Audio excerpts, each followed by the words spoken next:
നന്നേ ചെറുപ്പത്തിലെ അവരെ പരിശീലിപ്പിക്കുന്ന വിദ്യാലയങ്ങളാണ്. ആ നിലയിലുള്ള സവിശേഷമായ പ്രാധാന്യം കേരളത്തിൻ്റെ വിദ്യാഭ്യാസ മേഖലയിൽ ടെക്നിക്കൽ സ്കൂളുകൾക്കുണ്ട്. ആ പ്രാധാന്യം ഉൾക്കൊണ്ടുകൊണ്ട് തന്നെയാണ് ടെക്നിക്കൽ കലോത്സവങ്ങൾ ഏറ്റവും ഭംഗിയായ വിധത്തിൽ എല്ലാ വർഷവും സംഘടിപ്പിക്കപ്പെട്ടു വരുന്നത്. നമുക്കറിയാം, വിദ്യാലയങ്ങളിലെ കലാപ്രതിഭകൾക്കു വേണ്ടി വളരെ ഉചിതമായ അരങ്ങുകൾ ഒരുക്കുന്നതിൽ ഏറ്റവും അധികം മാതൃകാപരമായ നിലപാട് സ്വീകരിക്കുന്നവരാണ് മലയാളികൾ.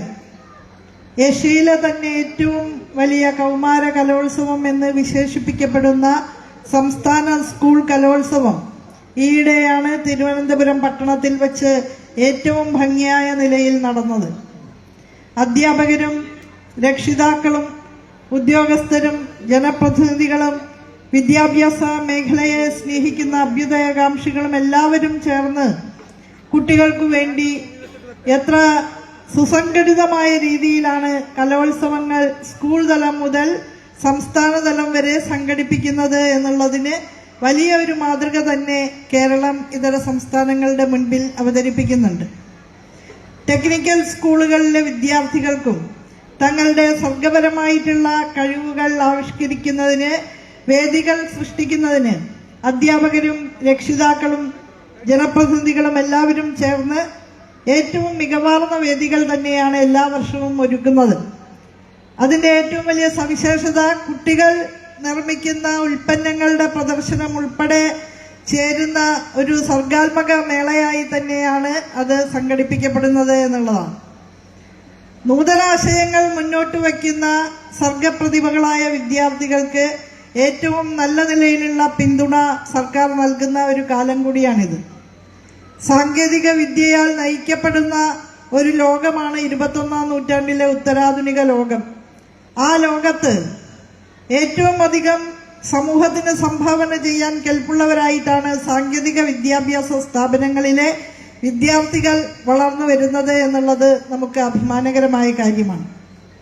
സാങ്കേതിക വിദ്യയാണ് ലോകത്തെ ഇന്ന് നയിക്കുകയും നിയന്ത്രിക്കുകയും ചെയ്യുന്നത് എന്നുള്ളത് കൊണ്ട് തന്നെ നന്നേ ചെറുപ്പത്തിലെ സാങ്കേതിക വിദ്യയുടെ മേഖലയിലേക്കുള്ള ഇനീഷ്യേഷൻ കുട്ടികളെ സംബന്ധിച്ചിടത്തോളം വലിയ അനുഗ്രഹമായി തീരുമെന്നുള്ളതാണ്.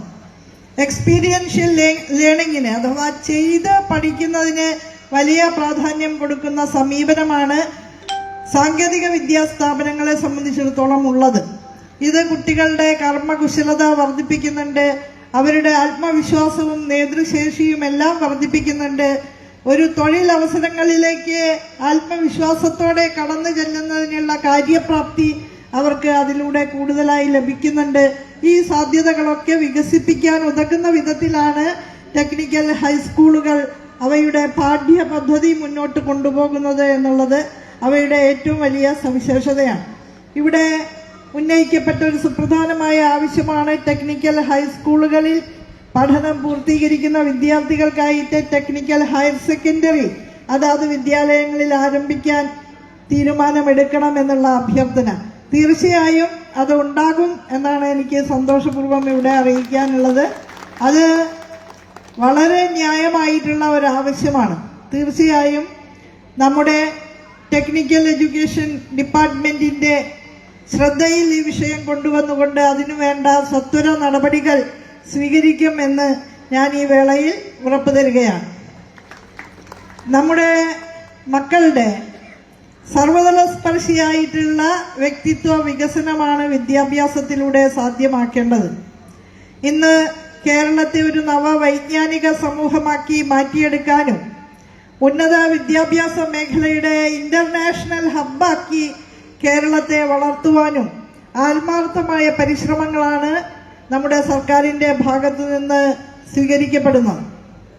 ഇവിടെ ബഹുമാന്യനായ MLA സൂചിപ്പിച്ചതുപോലെ കോടിക്കണക്കിന് രൂപയുടെ നിർമ്മാണ പ്രവർത്തനങ്ങൾ വിവിധ സ്ഥാപനങ്ങളിൽ നടന്നു വരുന്ന കാലം കൂടിയാണിത്. പൊതുവിദ്യാഭ്യാസ സംരക്ഷണ യജ്ഞത്തിലൂടെ നമ്മുടെ സ്കൂൾ വിദ്യാഭ്യാസ മേഖലയിൽ ധാരാളം അന്തർദേശീയ നിലവാരത്തിലുള്ള നിർമ്മാണ പ്രവർത്തനങ്ങൾ, കെട്ടിട സമുച്ചയങ്ങളൊക്കെ ഉയർന്നു വന്നിട്ടുണ്ട്. അതേ രീതിയിൽ ഇതര വിദ്യാഭ്യാസ സ്ഥാപനങ്ങളിൽ, ഉന്നത വിദ്യാഭ്യാസ സ്ഥാപനങ്ങളിലൊക്കെ തന്നെ കിഫ്ബി ഫണ്ട് ഉപയോഗിച്ചും സംസ്ഥാന ഗവൺമെന്റിന്റെ പ്ലാൻ ഫണ്ട് വിഹിതം ഉപയോഗിച്ചും മറ്റ് ഏജൻസികളിൽ നിന്നുള്ള ധനസഹായം ഉപയോഗിച്ചുമെല്ലാം നല്ല നിലയിൽ നിർമ്മാണ പ്രവർത്തനങ്ങൾ, അടിസ്ഥാന സൗകര്യ വിപുലീകരണ രംഗത്ത് മുന്നോട്ട് പോകുന്ന ഒരു കാലം കൂടിയാണിത്. ഈ സ്കൂളിനും ഏതാണ്ട് 4 കോടി രൂപയുടെ നിർമ്മാണ പ്രവർത്തനങ്ങൾ ഈ കാലയളവിൽ പൂർത്തീകരിക്കാൻ സാധിച്ചിട്ടുണ്ട് എന്നുള്ളതാണ് ബഹുമാന്യനായ MLA ഇവിടെ സൂചിപ്പിച്ചത്. സ്കൂളിന്റെ ആവശ്യാനുസരണമുള്ള പശ്ചാത്തല സൗകര്യ വികസനത്തിന് തീർച്ചയായും ഇനിയും നാം മുൻകൈയെടുക്കേണ്ടതുണ്ട്. കിഫ്ബി പദ്ധതി പ്രകാരം അനുവദിക്കപ്പെട്ട ഫണ്ട് ഉപയോഗിച്ച് കെട്ടിടം പണിയുന്നതിന് സ്ഥലമില്ല എന്ന പ്രായോഗിക പരിമിതി നിലനിൽക്കുന്നുണ്ട്. അതിനെ മറികടക്കാനുള്ള കൂട്ടായ ആലോചനയും പരിശ്രമവും ഈ നാട്ടുകാരുടെയും പ്രത്യേകിച്ച് ജനപ്രതിനിധികളുടെ ഭാഗത്തു നിന്ന് ഉണ്ടാകണം എന്ന് ഞാൻ അഭ്യർത്ഥിക്കുകയാണ്. നിങ്ങൾ മുന്നോട്ട് വയ്ക്കുന്ന ഏത് നിർദ്ദേശവും സ്വീകരിച്ച് അത് ഫലപ്രാപ്തിയിലെത്തിക്കാൻ ഇനി ഈ ഗവൺമെന്റിന് 1 വർഷക്കാലം മാത്രമാണ് മുന്നിലുള്ളതെങ്കിലും അത് തുടക്കം കുറിക്കാൻ തീർച്ചയായും നമുക്ക് സാധിക്കും എന്നാണ് എനിക്ക് ഈ സന്ദർഭത്തിൽ പറയാനുള്ളത്. ഇച്ഛാശക്തിയോടെ നിശ്ചയദാർഢ്യത്തോടെ ഇടപെട്ടാൽ നമുക്ക് തീർച്ചയായും അതിന് കഴിയുമെന്നാണ് ഞാൻ വിശ്വസിക്കുന്നത്. ഈ കലോത്സവത്തിന്റെ ഭാഗമായി തങ്ങളുടെ കലാപരമായിട്ടുള്ള കഴിവുകളും സാങ്കേതിക വിദ്യയുമായി ബന്ധപ്പെട്ട സർഗാത്മക ആവിഷ്കാരങ്ങളുമെല്ലാം മറ്റുള്ളവർക്ക് മുൻപിൽ അവതരിപ്പിക്കാൻ വിദ്യാർത്ഥികൾക്ക് നാം അവസരം ഒരുക്കി കൊടുക്കുകയാണ്.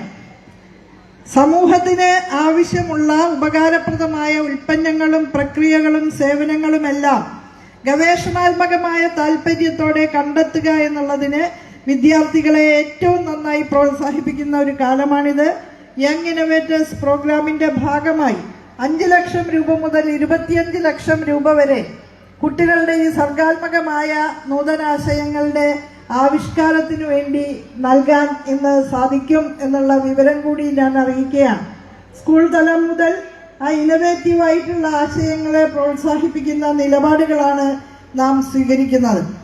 അത്തരത്തിൽ വൈജ്ഞാനികമായിട്ടുള്ള നമ്മുടെ മൂലധനത്തെ ഉപയോഗിച്ച് സമൂഹത്തിന്റെ മുന്നോട്ടുള്ള പ്രയാണത്തിന് അരങ്ങൊരുക്കുകയും കേരളീയരുടെ ജനജീവിത നിലവാരം ഉയർത്തുന്നതിന് വിജ്ഞാനത്തെ എങ്ങനെ പ്രയോജനപ്പെടുത്താമെന്ന് ആലോചിക്കുകയും കേരളത്തിന്റെ സമ്പദ്ഘടനയുടെ വിപുലീകരണത്തിന് വൈജ്ഞാനിക മൂലധനത്തെ എങ്ങനെ ഉപയോഗിക്കാൻ കഴിയും എന്ന് ആലോചിക്കുകയും ഒക്കെ ചെയ്യുന്ന ആ സന്ദർഭത്തിലൂടെയാണ് നാം കടന്നു പോകുന്നത്. ഒരു വിജ്ഞാന സമ്പദ്ഘടന കെട്ടിപ്പടുത്തുകൊണ്ട് വലിയ രീതിയിൽ നമ്മുടെ സംസ്ഥാനത്തിന്റെ മുന്നേറ്റം സാക്ഷാത്കരിക്കുന്നതിന് വേണ്ടിയിട്ടുള്ള നീക്കത്തിൽ ടെക്നിക്കൽ സ്കൂളുകൾക്കുൾപ്പെടെ ഒരുപാട് സംഭാവനകൾ ചെയ്യാനുണ്ട്.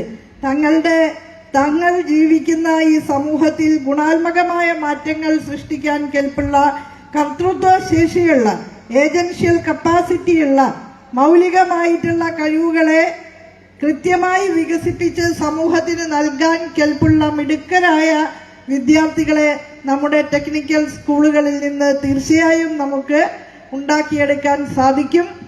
ഈ കാലത്തിന്റെ കുട്ടികൾ അവർ വളരെയധികം ഗ്രഹണശേഷിയുള്ളവരും സർഗാത്മകതയുള്ളവരും തങ്ങളുടെ ഇടപെടൽ കൊണ്ട് സ്വന്തം സാഹചര്യങ്ങളെ പോസിറ്റീവായി മാറ്റുന്നതിന് കെൽപ്പുള്ളവരുമാണ്.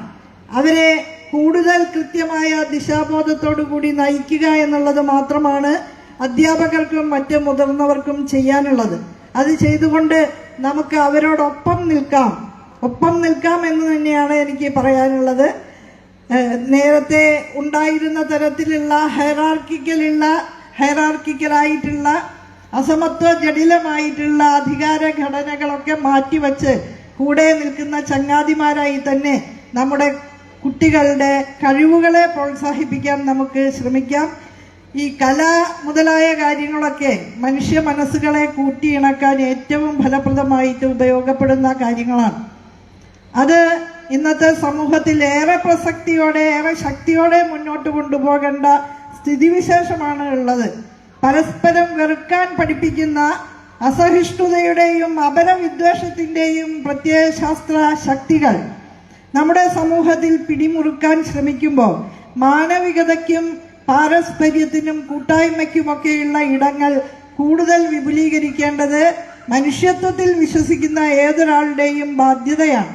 കേരളത്തിന്റെ ഇതപര്യന്തമുള്ള ചരിത്രത്തിൽ മതനിരപേക്ഷമായ പൊതു ഇടങ്ങൾ കൂടുതലായി ഒരുക്കിക്കൊണ്ട് മാനവികതയിൽ അധിഷ്ഠിതമായ സാമൂഹ്യനീതി സങ്കല്പനങ്ങൾ സാക്ഷാത്കരിക്കുന്ന മഹത്തായ ആദർശങ്ങൾ മുന്നോട്ട് കൊണ്ടുപോയിട്ടുള്ള ഒരു ജനതയായി തന്നെയാണ് നമ്മൾ ലോകത്തിൽ അറിയപ്പെടുന്നത്.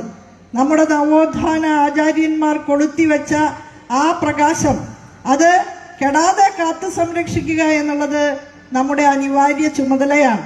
ആ പാതയിലൂടെ തന്നെ നമ്മുടെ കുഞ്ഞുങ്ങൾ മുന്നോട്ട് വരട്ടെ. ചോര തുടിക്കും ചെറുകൈകളെ പേറുക വന്നീ പന്തങ്ങൾ.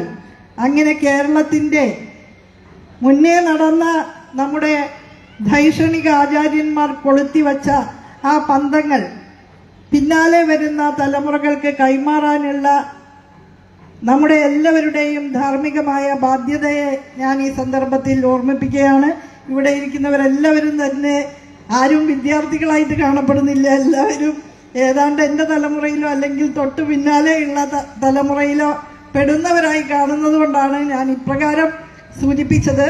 അപ്പോൾ നമുക്ക് ആ പന്തങ്ങൾ പിന്നാലെ വരുന്ന തലമുറയിലേക്ക് കൈമാറ്റം ചെയ്യുന്നതിനുള്ള ജാഗ്രത നിലനിർത്തി മുന്നോട്ട് പോകാം എന്ന് മാത്രം സൂചിപ്പിച്ചുകൊണ്ട് ഈ ടെക്നിക്കൽ കലോത്സവം ഉദ്ഘാടനം ചെയ്തതായിട്ട് സസ്നേഹം അറിയിക്കുന്നു. അഭിവാദ്യം.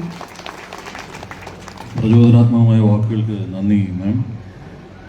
കലോത്സവത്തിന്റെ ലോഗോ ഡിസൈൻ ചെയ്തത് കൃഷ്ണപുരം ഗവൺമെന്റ് ടെക്നിക്കൽ ഹൈസ്കൂൾ വിദ്യാർത്ഥി എസ് ആദിനാഥ്.